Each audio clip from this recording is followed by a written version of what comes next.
Meet the Great Indian Bustard, known locally in Rajasthan as the Godawan or Sonchiraiya. Standing almost 3 feet tall, it is one of the heaviest flying birds on Earth, distinguished by its long, sturdy legs, an extended neck, and a signature black crown resting right on top of its head. Long before modern conservation existed, this bird commanded attention. Centuries ago, Mughal Emperor Babur documented the bustard in his personal diaries, specifically noting its exceptional qualities and how uniquely adapted it was to the Indian subcontinent. For thousands of years, this massive creature successfully navigated millennia of change, thriving across the arid landscapes to become an ancient, distinctly Indian icon. By 1960, India was looking for a national bird. Dr. Salim Ali, the country's most prominent ornithologist, put forward a formal proposal. The title should go to the Great Indian Bustard. The government rejected it over spelling.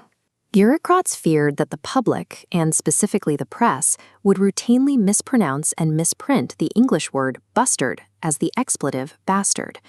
Missing out on the title of national bird meant losing access to the highest tier of state protection, aggressive conservation funding, and widespread public awareness. The peacock got the crown, and the bustard was pushed aside. A minor administrative panic over a single vowel denied the species the shield it needed, leaving it entirely exposed to the decades of human development that followed. Without that top-level national spotlight, the bustard's population began to drop rapidly. This map shows the baseline of the bird's territory in 1969, 1,060 birds scattered across 11 states. Watch the data as human expansion accelerates. By 2011, numbers plummeted to just 250. By 2018, leaving only 150 individuals alive. Today, their geographical footprint is virtually gone. They are strictly confined to 2 final pockets of isolation, the Thar Desert in Rajasthan and Kutch in Gujarat. The reality in Gujarat is especially grim. Scientists recently observed a single isolated male wandering Kutch. He was too young to breed, and for the last 2 years, researchers haven't spotted a single adult male in the entire area. A species that once commanded 11 states has been fractured and pushed to the furthest margins of the country, turning them into refugees in their own native land. The force driving this final collapse is a paradox. India is aggressively expanding its renewable energy infrastructure. Solar panels and wind turbines are vital for the climate, but they are proving devastating for the bustard. To transport power from these remote solar and wind farms to the cities, massive networks of high-voltage transmission lines are being constructed directly across the bird's native desert habitats. Biologically, the bustard is not built for an aerial obstacle course. Because of its massive weight, it requires significant time and space to maneuver. Furthermore, its eyes are positioned to scan the ground, giving it extremely poor frontal vision. And when a thin power line suddenly appears in its flight path, the bird simply cannot swerve in time. In the last decade alone, at least 10 to 15 Great Indian bustards have died from mid-air collisions with power lines. That includes the last 2 known males in the entire state of Maharashtra. This happens because of a regulatory loophole. In India, renewable energy projects are currently exempt from environmental impact assessments. Developers legally do not have to investigate whether an endangered species lives on the land before they build. In our global rush to generate green electricity, we are actively electrocuting the rarest bird in the country.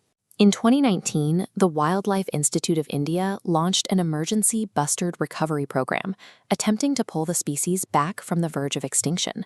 Researchers carefully ventured into the wild, collected eggs, and placed them in specialized incubators.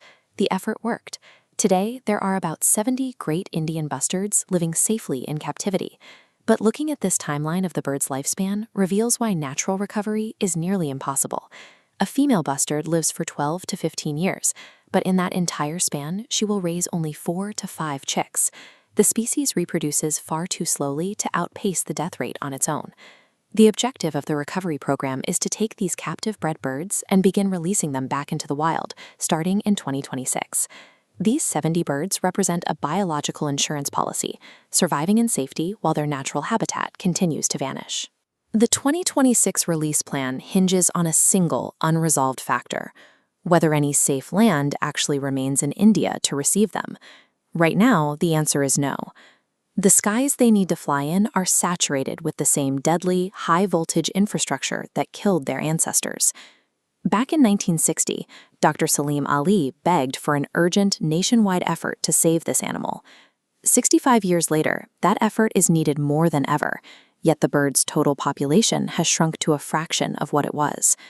We have developed the science to breed and save the physical bird, but we still lack the political will to save its home. The Great Indian Bustard could have been our national symbol. Now, public ignorance is its final enemy. If we don't know it exists, we can't protect it. So share its story before the sky